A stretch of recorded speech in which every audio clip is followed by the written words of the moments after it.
Hello friends, हम लोग curriculum topic को स्टार्ट कर चुके थे और अपने पिछले वीडियो में हम लोगों ने करिकुलम के मीनिंग को, डेफिनेशन को, कॉन्सेप्ट एंड स्कोप को डिस्कस कर लिया था। आज के इस वीडियो में हम लोग इम्पोर्टेंस ऑफ करिकुलम, करिकुलम के क्या क्या एम हैं, इसके क्या कैरेक्टरिस्टिक हैं और प्रिंसिपल ऑफ करिकुलम कंस्ट्रक्शन, यानी जब करिकुलम का निर्माण किया जाता है तो किन प्रिंसिपल्स को फॉलो किया जाता है, इन सारे पॉइंट्स को आज डिस्कस करेंगे। पिछले वीडियो में मैंने आप लोगों को बताया था कि इस टॉपिक में टोटल 4 वीडियो आएंगे, लेकिन फ़िलहाल मैं उसे 3 में बदल दे रहा हूं क्योंकि 4 वीडियोस काफ़ी छोटे छोटे हो जाते। तो ये जो टॉपिक है हमारे, इन सारे टॉपिक को मिला करके मैं एक सेकेंड वीडियो बना दे रहा हूँ। फिर जो हमारा तीसरा और लास्ट वीडियो आएगा उसमें हम difference between curriculum and syllabus को देख लेंगे। तो चलिए अपने सेकेंड वीडियो को स्टार्ट करते हैं, जिसमें हम सबसे पहले करिकुलम के इम्पोर्टेंस को, यानी पाठ्यचर्या का क्या महत्व है, इस चीज़ को डिस्कस करेंगे। A curriculum is considered the heart of any learning institution, यानी पाठ्यचर्या को किसी भी शिक्षण संस्थान का हृदय माना जाता है। यहाँ जो पाठ्यक्रम शब्द लिखा गया है आप इसे काट करके पाठ्यचर्या कर लेंगे, क्योंकि करिकुलम का जो सटीक अनुवाद होता है वो पाठ्यचर्या ही होता है। पाठ्यक्रम हम सिलेबस के लिए यूज करते हैं, तो इसे मैं PDF में सुधार दूंगा। फिलहाल यहाँ पे पाठ्यक्रम लिखा गया है, उसे आप पाठ्यचर्या मान के चलें। तो पाठ्यचर्या को किसी भी शिक्षण संस्थान का हृदय माना जाता है, जिसका अर्थ हुआ कि स्कूल या विश्वविद्यालय करिकुलम के बिना अस्तित्व में नहीं रह सकते हैं। जैसे हृदय हमारे शरीर का सबसे महत्वपूर्ण अंग होता है, इसके बिना हमारा शरीर जीवित नहीं रह सकता, वैसे ही किसी भी शिक्षण संस्थान के लिए करिकुलम का होना अति आवश्यक है। औपचारिक शिक्षा में इसके महत्व के साथ हमारे समाज में होने वाले परिवर्तनों के कारण पाठ्यचर्या एक गतिशील प्रक्रिया बन गया है। जैसे समाज में समय के साथ निरंतर परिवर्तन होते रहते हैं, वैसे ही जो पाठ्यचर्या है, करिकुलम है, उसमें भी निरंतर परिवर्तन होता रहता है। इसलिए अपने व्यापक अर्थ में पाठ्यचर्या न केवल स्कूल में बल्कि समाज में भी व्यक्तियों के कुल सीखने के अनुभवों को संदर्भित करता है। तो जो हमारा करिकुलम वर्ड है वो किसी भी इंडिविजुअल के टोटल लर्निंग एक्सपीरियंसेस को इंडिकेट करता है, चाहे वो स्कूल के द्वारा सीखे, चाहे वो सोसाइटी के द्वारा सीखे, वो कहीं से भी सीखे, जितना भी टोटल उसका लर्निंग एक्सपीरियंस आएगा वो सारे के सारे करिकुलम के अंदर ही आते हैं।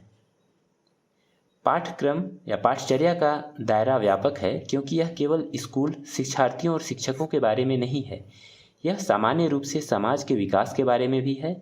आज की ज्ञान अर्थव्यवस्था, जो आज की नॉलेज इकोनॉमी है, वहाँ पे पाठ्यचर्या किसी भी देश की अर्थव्यवस्था को बेहतर बनाने में महत्वपूर्ण भूमिका निभाता है।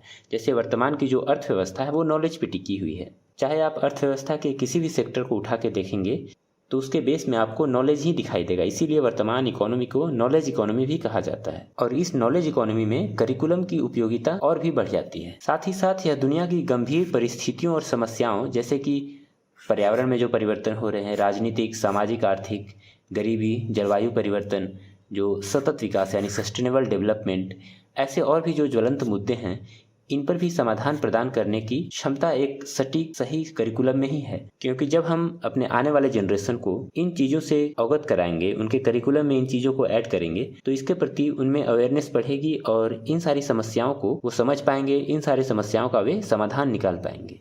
इसी बात को आगे बढ़ाते हुए लिखा गया है कि किसी समाज को विकसित करने के लिए विकासात्मक प्रक्रिया की एक श्रृंखला होनी चाहिए। सबसे पहले स्कूली पाठ्यक्रम, विशेष रूप से उच्च शिक्षा में, देश की राष्ट्रीय पहचान को संरक्षित करने और इसकी अर्थव्यवस्था की वृद्धि और स्थिरता सुनिश्चित करने के लिए विकसित किया जाना चाहिए। इस प्रकार किसी देश के पास अपने लोगों के लिए एक स्पष्ट दृष्टिकोण होना चाहिए, और यह जो स्पष्ट दृष्टिकोण है, इसे हम यदि स्कूली शिक्षा के दौरान से ही बच्चों के करिकुलम में डाल करके, फिर उनके हायर एजुकेशन में, फिर आगे जब रिसर्च वगैरह करेंगे तो वहाँ पे अगर इन सारी चीज़ों को एक क्रमबद्ध तरीके से डाला जाएगा तो हमारी राष्ट्र की अर्थव्यवस्था, राष्ट्रीय पहचान, राष्ट्र की एकता, अखंडता, इन चीज़ों को सुनिश्चित करने में भी मदद मिलेगी।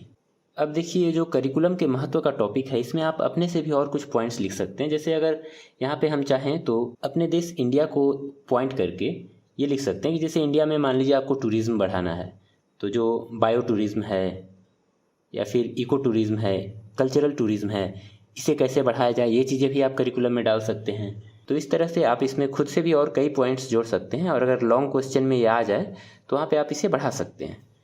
फिलहाल आगे बढ़ते हैं और देख लेते हैं कि एम्स ऑफ करिकुलम या पाठ्यचर्या के उद्देश्य क्या है। तो इसका जो पहला एम है वो है बच्चों का कैरेक्टर का निर्माण करना, उनका एक अच्छा चरित्र का निर्माण करना, ताकि जो विद्यार्थी हैं वो सामाजिक कल्याण के लिए काम कर सके। पाठचर्या का एक दूसरा एम राष्ट्रीय विरासत यानी नेशनल हेरिटेज को बचाना, उसे आगे बढ़ाना, ये भी माना जा सकता है।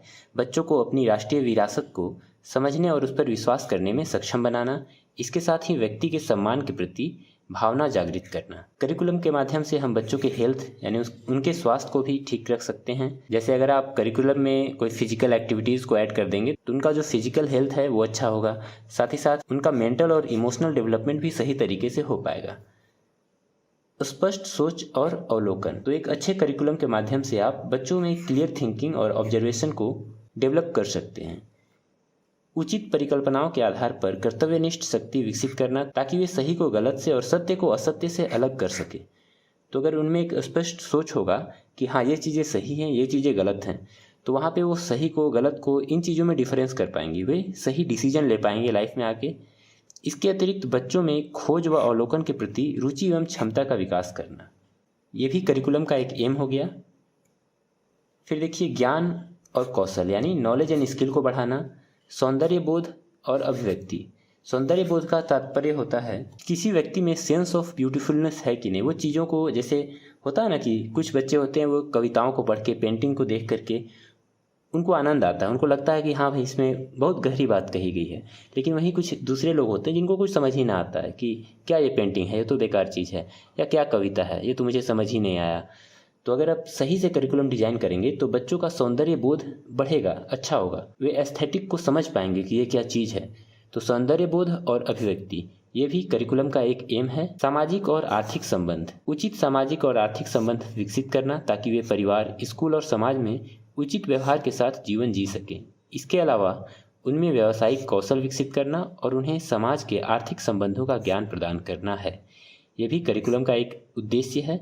फिर है नागरिकता, उन्हें एक रिस्पॉन्सिबल नागरिक बनने की सीख दी जा सकती है एक अच्छे करिकुलम के द्वारा। उन्हें अपने अधिकारों का, अपने कर्तव्यों का सही से ज्ञान होगा, और यह नागरिकता भावना केवल हमारे देश तक ही सीमित नहीं होगी, इसकी सद्भावना और सहानुभूति का क्षेत्र अंतर्राष्ट्रीय समुदाय तक विकसित होगा या विस्तारित होगा। तो ये सारे एक अच्छे करिकुलम के एम हो गए। अब यहाँ पे देखिए कैरेक्टरिस्टिक ऑफ करिकुलम करके कुछ पॉइंट दिए गए हैं। जैसे पहला पॉइंट है कि करिकुलम को डेमोक्रेटिक होना चाहिए, यानी ऐसा ना हो कि टीचर अपने हिसाब से सिर्फ बोलता जाए, बच्चे सिर्फ उसको फॉलो करते जाएं, ऐसा नहीं होना चाहिए। इसे लोकतांत्रिक होना चाहिए, यानी सभी की बातों को यहाँ सुनना चाहिए, चाहे वो छात्र हों चाहे वो टीचर हो। फिर दूसरा है कि ये कंटिन्यूअस होना चाहिए, ऐसा ना कि अचानक से चलते चलते बीच में उसका क्रम टूट जाए, फिर कहीं और से स्टार्ट हो रहा है, फिर कुछ हो रहा है, तो ऐसा सही नहीं है। तो ऐसा डिसकंटिन्यूअस करिकुलम नहीं चलेगा।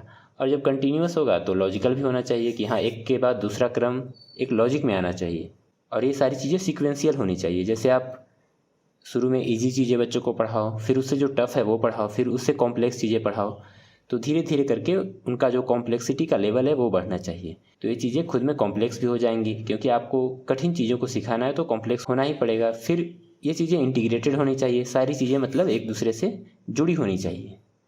फिर इन्हें क्वालिटेटिव भी होना चाहिए, फ्लेक्सिबल होना चाहिए। फ्लेक्सिबल का मतलब हुआ कि जैसे इंडिविजुअल डिफरेंस बच्चों में पाए जाते हैं, तो ये इतना फ्लेक्सिबल हो कि सभी बच्चों के लिए जो हमारा करिकुलम है वो सही से काम कर सके।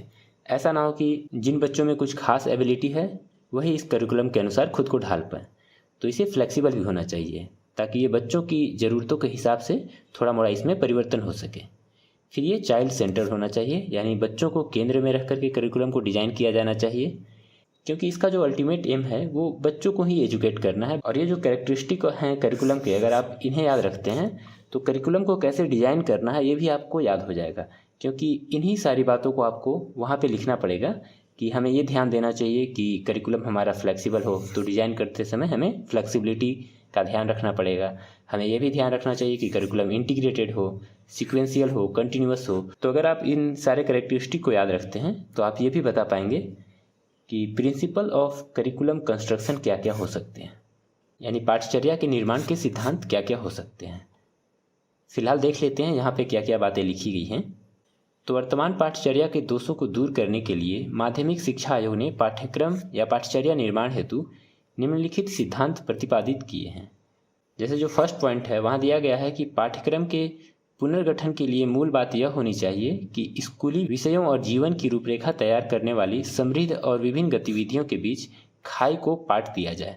यानी जो चीज़ें स्कूल में पढ़ाई जाती हैं वो चीज़ें समाज में उपयोगी हों, ऐसी ही चीज़ें हमें करिकुलम में ऐड करनी चाहिए। नेक्स्ट पॉइंट है पाठ्यक्रम का आधार विद्यालय का संपूर्ण जीवन होना चाहिए। यह स्पष्ट रूप से समझा जाना चाहिए कि नवीनतम शिक्षा सोच के अनुसार पाठ्यक्रम का अर्थ केवल शास्त्रीय विषयों से नहीं लिया जा सकता।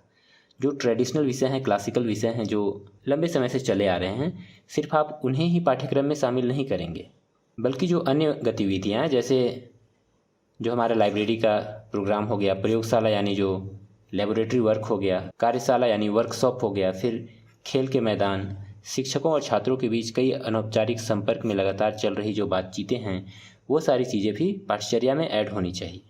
इस दृष्टिकोण से स्कूल का पूरा जीवन पाठ्यक्रम बन जाता है, जो बच्चों के जीवन के सभी पहलुओं को छूता है और एक संतुलित व्यक्ति के विकास में मदद करता है। देखिए नेक्स्ट पॉइंट है कि करिकुलम में फ्लेक्सिबिलिटी होना चाहिए, उनमें सफिशिएंट डाइवर्सिटी होना चाहिए, यानी पर्याप्त विविधता और लचीलापन होना चाहिए ताकि व्यक्तिगत मतभेदों, रुचियों और आवश्यकताओं को पूरा किया जा सके। फिर है पाठ्यक्रम जो है वो सामुदायिक जीवन से संबंधित होना चाहिए, यानी जो कम्युनिटी लाइफ है उससे रिलेटेड होना चाहिए करिकुलम को। पाठ्यक्रम स्थानीय आवश्यकताओं की पूर्ति में भी सहायक हो, जो लोकल रिक्वायरमेंट्स हैं उन्हें पूरा कर सके करिकुलम। फिर नेक्स्ट पॉइंट है पाठ्यक्रम की योजना इस प्रकार बनाई जानी चाहिए कि यह छात्रों को न केवल काम के लिए प्रशिक्षित करे बल्कि छुट्टियों के लिए भी प्रशिक्षण दे। आप ये तो बता देंगे कि जब तक आपको पढ़ना है या कुछ काम करना है तब तक कैसे करना है, लेकिन छुट्टियों में आप कैसे उस खाली समय को यूटिलाइज करें, ये भी पाठ्यचर्या में बताया जाना चाहिए। इसके लिए विद्यालय की विभिन्न गतिविधियां, सामाजिक खेलकूद, सौंदर्य संबंधी कार्य आदि आयोजित किए जाने चाहिए तथा इन्हें पाठ्यक्रम के एक भाग के रूप में लिया जाना चाहिए। नेक्स्ट है पाठ्यक्रम को कई अलग अलग एवं असंबंधित विषयों में विभाजित करके उसका शैक्षणिक महत्व नष्ट नहीं किया जाना चाहिए, बल्कि पाठ्यक्रम में सहसंबंध का सिद्धांत लागू किया जाना चाहिए ताकि सर्वोत्तम रूप में जीवन के साथ उसकी एकता स्थापित हो सके। तो अलग अलग सब्जेक्ट्स को एक सही ढंग से आपस में कोरिलेट करना चाहिए। ऐसा ना हो कि उनका कोई लिंक नहीं बैठ रहा है फिर भी उनको साथ में जोड़ दिया जा रहा है, साथ में पढ़ा दिया जा रहा है, ऐसा नहीं होना चाहिए। एक लॉजिकल, एक सीक्वेंशियल रूप में सारी चीज़ों को क्रमबद्ध रूप में ऐड करना चाहिए। तो ये हमारे पास 7 पॉइंट हो गए, इनमें से आप 5-6 पॉइंट भी लिख दोगे, या फिर जो कैरेक्टरिस्टिक बताए गए थे, जैसे जो सीक्वेंशियल है ऐसा होना चाहिए, करिकुलम इंटीग्रेटेड होना चाहिए, फ्लेक्सिबल होना चाहिए, चाइल्ड सेंटर्ड होना चाहिए, ये सारे पॉइंट्स भी आप लिख दोगे तो वही बात होगी जो हमने यहाँ पढ़ा है। तो आप किसी भी तरीके से इसमें 5-6 पॉइंट लिख देना, तो ऐसा करके आप एक सटीक और सही उत्तर लिख पाओगे। अब देखिए आपको लास्ट में कंक्लूजन के रूप में कैसे लिखना है। नवीनतम शैक्षिक सोच के अनुसार हमें बच्चे की क्षमता, उसकी रुचियों एवं आवश्यकताओं आदि को पाठ्यक्रम का आधार बनाना चाहिए, लेकिन इसका मतलब यह नहीं है कि इसके सामाजिक आधार को बिल्कुल उपेक्षित कर दिया जाए। अतः पाठ्यक्रम का निर्धारण दोनों ही दृष्टियों से किया जाना चाहिए, बच्चा और समाज। तो जो चाइल्ड है और सोसाइटी है, इन दोनों को ध्यान में रखते हुए हमें करिकुलम को डिज़ाइन करना चाहिए। ऐसा ना हो कि सिर्फ आप बच्चे की सोचें, यानी सिर्फ इंडिविजुअल के बारे में सोच करके आप पूरा करिकुलम डिज़ाइन कर दें और समाज के अनुसार उसे चेंज या उसे फ्लेक्सिबल ना बनाएं, ऐसा नहीं होना चाहिए। तो पाठ्यक्रम के निर्धारण में या पाठ्यचर्या के निर्धारण में, करिकुलम के निर्धारण में केंद्र में जो चीज़ें होनी चाहिए वो है बच्चा और हमारा समाज। तो यहाँ पे हमारा ये टॉपिक ख़त्म होता है। नेक्स्ट वीडियो में हम लोग करिकुलम और सिलेबस के बीच का डिफरेंस जो होता है उसके बारे में डिस्कस कर लेंगे, और उसके साथ ही हमारा करिकुलम वाला टॉपिक भी कवर हो जाएगा। उसके बाद फिर आगे जो और टॉपिक्स बचेंगे उनको एक एक करके हम आगे कवर करेंगे। तो फ्रेंड्स, अगर आपको हमारा ये वीडियो अच्छा लग रहा है तो आप इसे लाइक करें, चैनल को सब्सक्राइब करें और अपने जो ज़रूरी सुझाव हैं वो आप हमें कमेंट्स में ज़रूर बताएं।